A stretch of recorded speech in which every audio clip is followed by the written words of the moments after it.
Hey my dear students, आप लोग पढ़ रहे हो ना? नहीं तो अब से शुरू करो। खैर, आज हम पढ़ने जा रहे हैं अपने थर्ड टर्म का एक इम्पोर्टेंट प्रोग्राम जिसका नाम है NVBDCP, जिसे हम ये भी कहेंगे कि national vector borne disease control programme.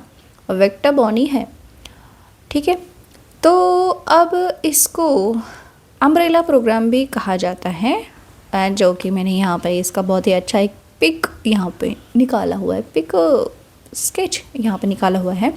इसको अम्ब्रेला प्रोग्राम इसलिए कहा जाता है क्योंकि ये जो आप लिस्ट देख रहे हैं 6, तो ये 6 के 6 डिसीजेस जो है ये एक ही अम्ब्रेला के अंदर या फिर एक ही छत के अंदर आते हैं, इसलिए इसको कहा जाता है अम्ब्रेला प्रोग्राम, ठीक है। तो अम्ब्रेला प्रोग्राम अगर आए एग्ज़ाम में तो कंफ्यूज नहीं होना है, वहाँ पे बेझिझक बिना किसी कन्फ्यूजन के national vector borne disease control programme लिखना है। तो इसमें कौन से 6 डिसीजेस आते हैं? Malaria, filaria, kala azar, Japanese encephalitis, dengue और चिकनगुनिया। ये 6 disease national vector borne disease control programme के अंदर आते हैं।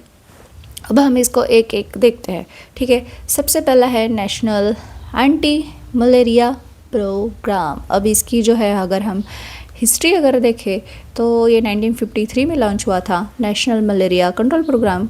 और फिर बाकी जो अपन ने अभी तक के प्रोग्राम देखे, जैसे कि लेप्रेसी देखा या फिर ट्यूबरकुलोसिस देखा, तो ये जो है फ्लॉप हुए थे, अनसक्सेस रहे थे, और इसलिए जो है उनको रीलॉन्च करना पड़ा था। बट ये एक्सेप्शनल है, इसको तो जो है लॉन्च होते ही सक्सेस मिला, बड़ी ही अचरज तरीके से। और इसीलिए कुछ ही सालों में, मतलब 58 में ही इसका नाम चेंज हुआ नेशनल मलेरिया इरेडिकेशन प्रोग्राम। और फिर 1977 में जो है इसकी एक फिर से एक नाम चेंज हुआ इसका, और वो हुआ MPO, मतलब मॉडिफाइड प्लान ऑफ ऑपरेशन। और 1999 में इसका नाम हुआ national anti malaria program NAMP। और अभी रिसेंटली 2016 और 2017 में जो है इन्होंने नेशनल फ्रेमवर्क जो है इसके लिए दिया, और एक नेशनल स्ट्रैटेजिक प्लान भी जो है इन्होंने दिया, जो अभी हम आगे देखेंगे। अब हम ये देखते हैं कि इस प्रोग्राम को कंट्रोल करने के लिए क्या स्ट्रैटेजी इन्होंने बनाई, या फिर किस स्ट्रैटेजी से जो है इन्होंने जो है इस पे कंट्रोल पाया। तो ये स्ट्रैटेजी जो है इसमें क्लासिफिकेशन ऑफ एंडेमिक एरियाज़ इन्होंने ये पहले करा। तो ये क्या है, इसके लिए उन्होंने एक फार्मूला बनाया। वो फार्मूला क्या है? API मतलब एनुअल पैरासिटिक इंसिडेंस। तो वो कैसे निकालता है? Confirm cases in 1 year divided by population under surveillance multiplied by 1000, है ना। मतलब 1 साल के अंदर वहाँ पे कितने केसेस उनको कन्फर्म मिले, और डिवाइडेड बाय उस एरिया की वहाँ पे कितनी पॉपुलेशन थी, मल्टीप्लाइड बाय 1000। तो ये अगर मोर देन 2 आता है और लेस देन 2 आता है, तो क्या स्ट्रैटेजीज़ जो है यहाँ पे बनाई जाएगी, ये हम यहाँ पे थोड़ा सा कंपेयर करके जो है यहाँ पे अपन देखेंगे, तो जल्दी हमें समझ में आएगा। तो अब मानिए कि API मोर देन 2 हुआ, मतलब ज़्यादा वहाँ पे केसेस है। इस पे अपन बाद में देखेंगे क्योंकि इसमें ज़्यादा कुछ हमें करना है नहीं। मोर देन 2 है तो क्या करना है? स्प्रेइंग इंसेक्टिसाइड 6 वीक्स में जो है, मतलब 6 वीक्स ऐसे होते होते ही हमें स्प्रेइंग इंसेक्टिसाइड करना है। कौन कौन सा इंसेक्टिसाइड वहाँ पे करना है? DDT, डाइक्लोरो डाइथिल ट्राइक्लोरोइथेन, इसको जो है हमें 1 ग्राम पर मीटर स्क्वायर एरिया जो है हमें स्प्रे करना है। फिर मेलाथाइन भी जो है 2 ग्राम पर मीटर स्क्वायर एरिया जो हमें स्प्रे करना है। और सिंथेटिक पैराथायराइड, इसे भी हमें स्प्रे कर सकते हैं 0.25 mg पर मीटर स्क्वायर एरिया। हालांकि इसका डोज कम है, मतलब ये ज़्यादा इफेक्टिव रहेगा। और वहाँ पे फिर से हमें एंटोमोलॉजिकल असेसमेंट भी हमें वहाँ पे करना है, और सर्विलेंस भी करना है, और ट्रीटमेंट भी वहाँ पे ऑब्वियसली वहाँ पे देनी है।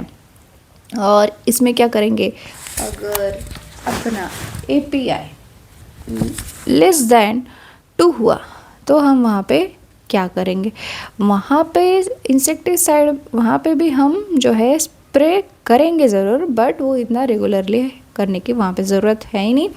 इसी के साथ यहाँ पे हम एंटोमोलॉजिकल असेसमेंट कर रहे हैं तो हम यहाँ पर एपिडेमियोलॉजिक इन्वेस्टिगेशंस करेंगे कि कितने केस है, क्या वो ट्रीट हुए, ये सारा अपन देखेंगे। इसी के साथ सर्विलेंस और ट्रीटमेंट ये तो दोनों में सेम ही आएंगे। इसके साथ ये जो प्रोग्राम जो है वो चलाने की जिम्मेदारी जो है डिस्ट्रिक्ट हेल्थ ऑफिसर की होती है और उसको असिस्ट करता है असिस्टेंट मलेरिया ऑफिसर। और पीएससी के लेवल पे यहाँ पे सीएमओ और एमओ ये जो है ये प्रोग्राम चलाने का काम देखते हैं। अब इसी के साथ जो है मेन ड्रग डिस्ट्रीब्यूशन, क्योंकि कोई भी डिजीज़ है तो उसके लिए ड्रग डिस्ट्रीब्यूशन वहाँ पे होना चाहिए। तो anti malarial tablets, fever treatment ये जो है वॉलंटरी वर्कर्स के थ्रू जो है ये डिस्ट्रीब्यूट की जाती है। अर्बन मलेरिया स्कीम में क्या है कि जो है एंटी लार्वल मेजर्स, मतलब उनके जो अंडे होते हैं या फिर उसके भी छोटे छोटे होते हैं जो वो खाने के लिए इंटेंसिव मेजर्स वहाँ पे रखना, मतलब जैसे कि फ़िश को जो है वहाँ पे पेट करना।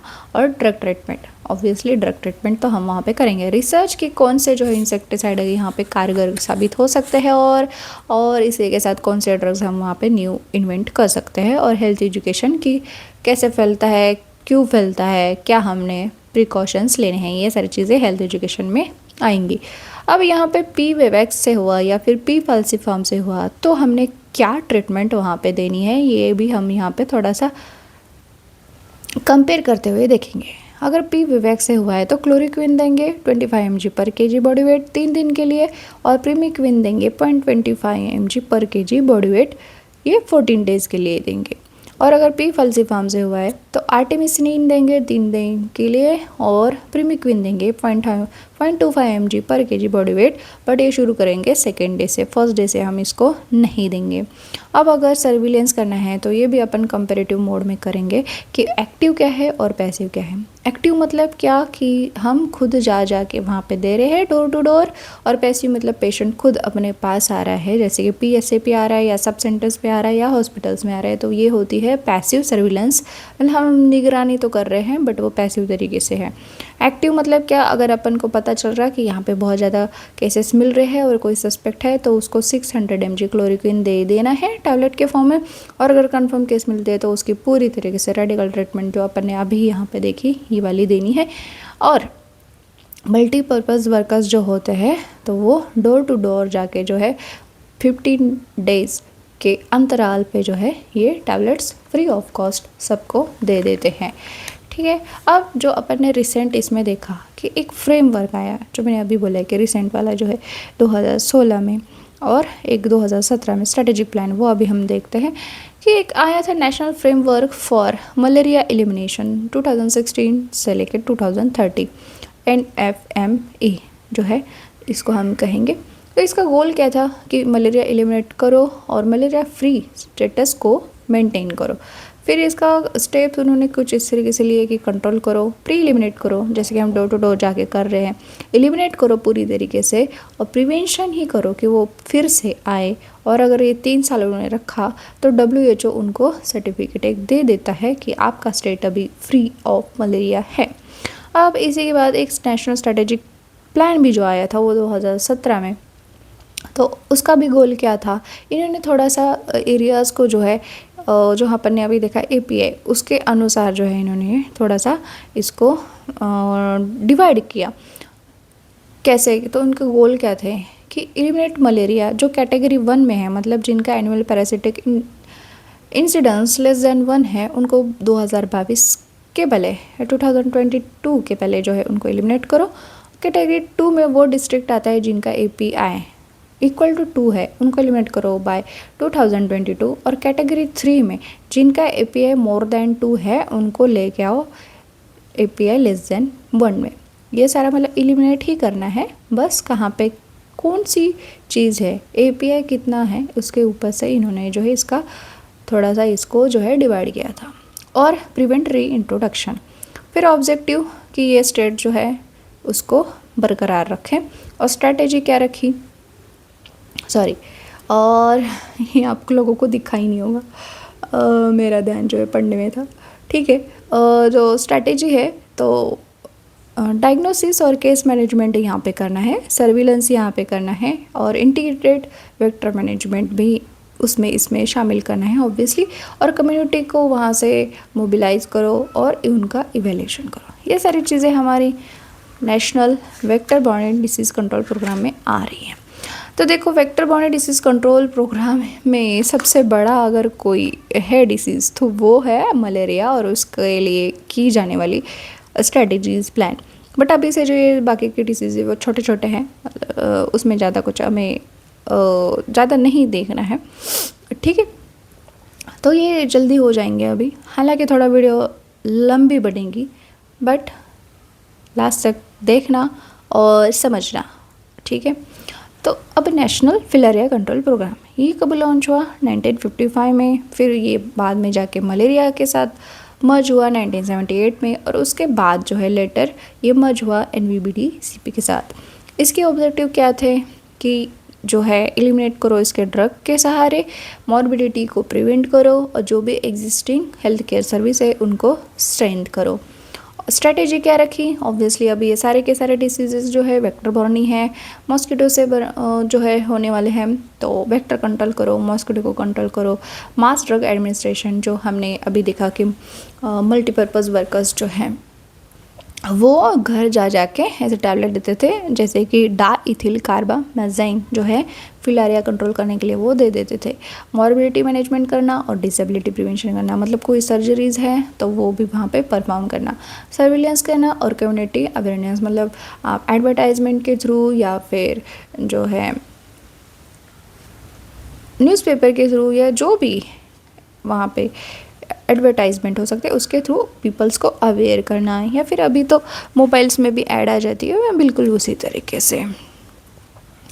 फिर काला आज़ार एलिमिनेशन प्रोग्राम, थर्ड डिसीज़ जो है इसमें। अब ये लॉन्च कब हुआ था? ये लॉन्च हुआ था 1990 में, अब मर्ज हुआ बाद में जाके NVBD-CP के साथ। इसका ऑब्जेक्टिव थोड़ा सा डिफरेंट है। इसका ऑब्जेक्टिव ये है कि 10,000 पीपल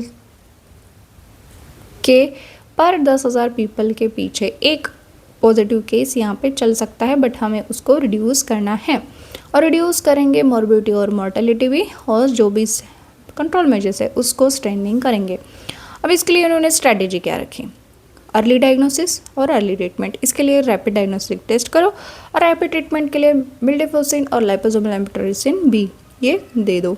वेक्टर कंट्रोल फिर से इंसेक्टिसाइड स्प्रे, जो मलेरिया में भी कर रहे थे, DDT, डाइक्लोरोडाइफिनिल ट्राइक्लोरोइथेन। इंसेक्टिसाइड और बेड नेट्स जो है वहाँ पे लगाने, मतलब नॉर्मल नहीं रहेंगे, इंसेक्टिसाइड से जो है कवर्ड रहेंगे, ताकि दुगना वहाँ पे उनका जो है कंट्रोल हो। सर्विलेंस भी देखेंगे, सुपरविजन करेंगे, मॉनिटरिंग करेंगे और इवैल्यूएशन करेंगे। मॉर्बिडिटी मैनेजमेंट करेंगे ऑब्वियसली, क्योंकि कोई भी वहाँ पे बीमार रहता है तो अपना ज़्यादा आउटकम वहाँ पे या प्रोडक्टिविटी नहीं दे पाता है। स्ट्रेंथनिंग करना है, जो है चीज़ें हैं उसको, मतलब जो भी इंफ्रास्ट्रक्चर है उनको, डॉक्टर नर्सेस इनको, और टेस्ट और ट्रीटमेंट को। कम्युनिटी अवेयरनेस पार्टिसिपेशन, क्योंकि ये लोग ही नहीं होंगे तो ये प्रोग्राम कैसे चलेगा, क्योंकि अपन ने अभी तक देखा है कि लोगों का पार्टिसिपेशन उसमें बहुत ज़रूरी होता है, और प्रोग्राम को मैनेज करना। तो ये था अपना काला आज़ार। अब अपन देखते हैं नेशनल जापानीज़ एन्सेफेलाइटिस। जापानीज़ भी मिला था इसलिए इसको जापानीज़ एन्सेफेलाइटिस है, और ये ठीक है। एन्सेफेलॉन का इन्फ्लेमेशन, ठीक है। और ये लॉन्च कब हुआ था? ये बहुत रिसेंटली लॉन्च हुआ है 2003 और 2004 में। इसका ऑब्जेक्टिव यही था कि रिड्यूस करो क्या? मॉर्बिडिटी, मोर्टेलिटी, डिसेबिलिटी, और वैक्सीनेट करो जहाँ पे हाई रिस्क एरियाज़ है। और इसको UIP में भी जो है अपन ने शामिल कर चुके हैं। हम लोगों को अभी पता ही है कि ये वैक्सीन जो है 9 मंथ्स में देते हैं, ठीक है। सब क्यूट देते हैं, 0.5 ml देते हैं, और इसका फिर बूस्टर भी हम लगाते ही हैं, ठीक है। अब इसको स्ट्रैटेजीज़ क्या है इसको प्लान करने के लिए? अर्ली डायग्नोसिस करो और ट्रीट करो। वैक्सीनेशन जो अभी मैंने बताया, यूनिवर्सल इम्यूनाइजेशन प्रोग्राम जो आप लोग ने सब ने याद किया हुआ है। वेक्टर कंट्रोल की पर्सनल प्रोटेक्शन और मॉस्किटो रिपेलेंट बाहर जाते वक्त लगाओ, और सर्विलेंस निगरानी करती रहने हैं। पब्लिक अवेयरनेस यहाँ पे करना ही है, मतलब कि बाहर जाते वक्त जो है फुल स्लीव्स क्लॉथ पहनो, नेट्स लगाओ विंडोज़ पे, डोर्स पे, और मॉस्किटो से जो है रिपेलेंट लगाओ बचने के लिए। फिर आता है डेंगू फीवर कंट्रोल प्रोग्राम। ये भी रिसेंटली लॉन्च हुआ है 2003-2004 में। इसका भी ऑब्जेक्टिव वही है कि कंट्रोल करना है, प्रिवेंट करना है स्प्रेड, रिड्यूस करनी है मॉर्बिडिटी और मोर्टेलिटी। देखो ऑब्जेक्टिव तो सबके सेम ही आएंगे क्योंकि ये सबके, और जो इसकी स्ट्रैटेजीज भी जो है लगभग सेम ही आएंगी क्योंकि ये सब के सब वेक्टर से बॉर्न होने वाले डिसीजेस हैं।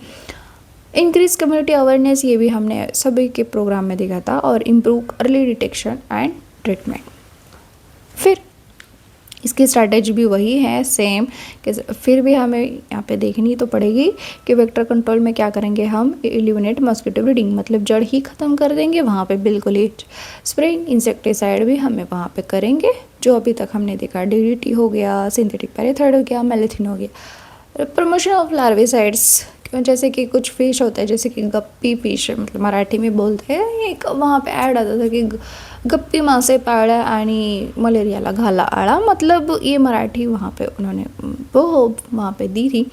इसका मतलब होता है कि वो फिश जो है इसको खा लेते, तो उनको अगर आप पेट करोगे, पालोगे, तो फिर ये खा लेते हैं इनको, तो उनकी मॉस्किटो वहाँ पे ज़्यादा बनते नहीं है। और पर्सनल प्रोटेक्शन, जो अभी तक हम ने देखा ही है कि क्या, कि फुल स्लीव्स के क्लोथ्स पहनो और मॉस्किटो रिपेलेंट लगा के जाओ। पॉपुलेशन अवेयरनेस, आईईसी, ठीक है। सर्विलेंस, रैपिड डायग्नोस्टिक टेस्ट, क्योंकि जल्दी डायग्नोसिस मतलब जल्दी ट्रीटमेंट और जल्दी रिकवरी। इसके साथ पब्लिक हेल्थ एजुकेशन, जो भी अभी मैंने बताया, एडवर्टाइजमेंट टीवी पे, फ़ोन पे, और सपोर्टिव एंड सिम्प्टोमेटिक ट्रीटमेंट। हाँ, अभी तक अपन ने देखी मलेरिया की ट्रीटमेंट है, फिलहारी की ट्रीटमेंट है, काला आजार की ट्रीटमेंट है, बट इसकी कोई भी पर्टिकुलर ट्रीटमेंट यहाँ पे नहीं है सच में।